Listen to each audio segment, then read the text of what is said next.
Welcome to బాల్మన్సీ. Survey జన సుఖనో భవంతు. ఈ వీడియోలో నేను ఎప్పటి నుంచో చూద్దాం అనుకునే శ్రీరామ క్షేత్రం. ఇది ఉండి బస్ స్టాండ్కి ఎదురుగానే ఉందండి. ఇంతకుముందు కూడా ఉండి వెళ్ళినప్పుడు వెళ్దాం అనుకున్నాను, కానీ కుదరలేదు. ఇప్పుడు ఆ స్వామివారి అనుగ్రహమే ఉన్నట్టు అనుకోకుండా నేను ఏలూరు వెళ్ళాను. ఏలూరు నుంచి కైకలూరు వచ్చే రూట్ క్లోజ్ చేయడంతో మళ్ళీ ఏలూరు నుంచి హైవే మీదుగా నారాయణపురం అట్లా వెళ్ళి ఉండి దిగాను. ఉండి దిగిన వెంటనే సాయంత్రం అయ్యింది, బట్ లైటింగ్ అయితే బాగానే ఉంది. సరే, ఆ స్వామివారి అనుగ్రహంతో మళ్ళీ నేను అలా ఉండి అనుకోకుండా రావటం జరిగిందనే ఉద్దేశంతో దర్శనం చేసుకుందామని వెళ్ళానండి. బయట నుంచి చూస్తే జస్ట్ చిన్న శ్రీరామక్షేత్రం అనే బోర్డు ఒక్కటే కనపడుతుంది. ఇది రోడ్ సైడ్ ఉన్న అటువంటి టెంపుల్. ఈ గోపురం చూస్తే చాలా పురాతనంగా ఉందండి. దీన్ని లేటెస్ట్గా డెవలప్ చేశారు, రెనోవేషన్ చేశారంట. కొన్ని పెయింటింగ్స్ అవి వేశారు. లోపల ఉన్న మూర్తులకి అలాగే ద్వారపాలకులకి కూడా పెయింటింగ్ వేశారు. అలాగే ఇక్కడ ఇదేనండి ధ్వజస్తంభం.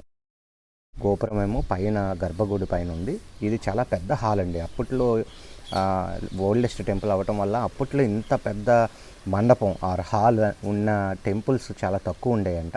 అందుకనే భద్రాచలంలో ఎలా అయితే ఉందో సిమిలర్గా ఇక్కడ చాలా పెద్ద మండపం ఉండటం చేత కొంతమంది భద్రాచలం శ్రీరామచంద్రుని చూసినట్టే ఉంది అని కొనియాడేవాళ్ళంట.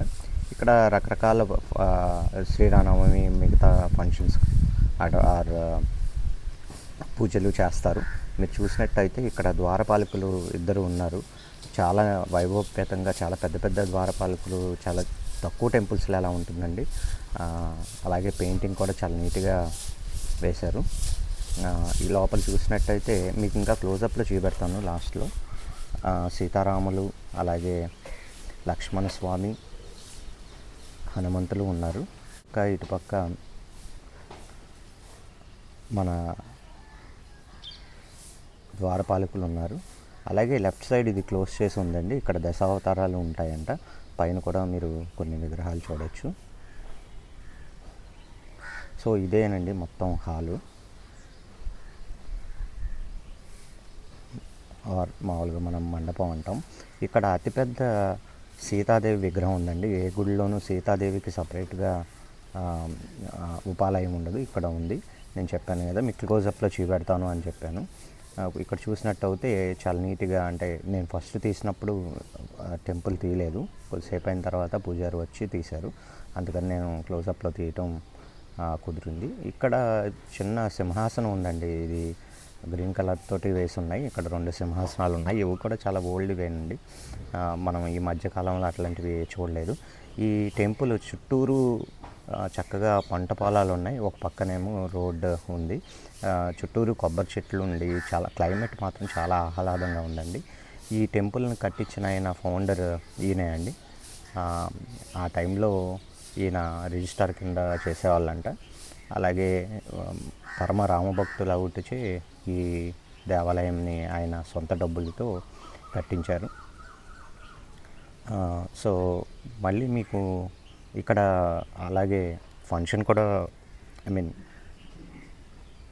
డ్యాన్స్ ప్రోగ్రామ్స్ అంటే కోలాటం అది కూడా నేర్పిస్తూ ఉంటారంట. చిన్నపిల్లలు వచ్చారు.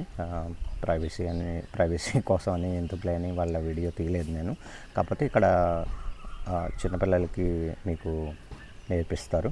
ఇది క్లోజప్లో ఇదండి. ఇక్కడ ధ్వజస్తంభం కిందనే హనుమంతు వారిని కూడా పెట్టారు. అదిగోండి పిల్లలు వాళ్ళకి కోలాటం డ్యాన్స్ ఇక్కడ నేర్పిస్తున్నారు. అంటే ఫెస్టివల్స్ టైంలో వాళ్ళు పెర్ఫామ్ చేసే వీలుగా ఉంటుందనేసి. అలాగే ఇక్కడ ఉపాలయాలు ఉన్నాయండి. ఇది ఒక ఉపాలయం. ఈ మూర్తులు ఎవరో మీకు తెలిస్తే కామెంట్ చేయండి. ఈ టెంపుల్ ఎప్పుడన్నా మీరు చూసినట్టయితే ఎప్పుడు వెళ్ళారో, ఈ టెంపుల్ చరిత్ర మీకు ఇంకేమన్నా తెలిస్తే కూడా కామెంట్ చేయండి. సబ్స్క్రైబ్ తప్పకుండా చేయండి. చాలామంది మన వీడియోలు చూస్తున్నారు కానీ సబ్స్క్రైబ్ అవ్వట్లేదు. 80% ఆఫ్ ద మెంబర్స్ వితౌట్ సబ్స్క్రిప్షనే మన ఛానల్లో ఉన్నారు.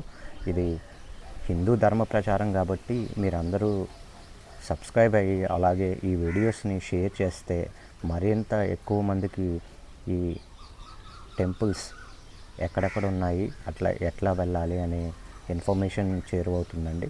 ఆ విధంగా మనం ఈ హిందూ ధర్మాన్ని ముందుకు తీసుకెళ్ళిన వాళ్ళు అవుతాం. చాలా టెంపుల్స్ ఊళ్ళో ఉంటాయి కానీ ఓన్లీ ప్రసిద్ధిగాంచిన టెంపుల్సే చాలామందికి తెలుసు. సో మీరు తప్పకుండా ముందు వెళ్ళినప్పుడు ఈ టెంపుల్ చూడండి. ఎందుకంటే ఇది ఇన్ ఫ్రంట్ ఆఫ్ బస్ స్టాండే కాబట్టి వాకబుల్ డిస్టెన్స్ మీకు కనిపిస్తూ ఉంటుంది. కామెంట్ తప్పకుండా చేయండి. మీ ఫ్రెండ్స్ అండ్ రిలేటివ్స్ని కూడా సబ్స్క్రైబ్ చేయమనండి ఇట్లాంటి మంచి వీడియోస్ కోసం. Thank you.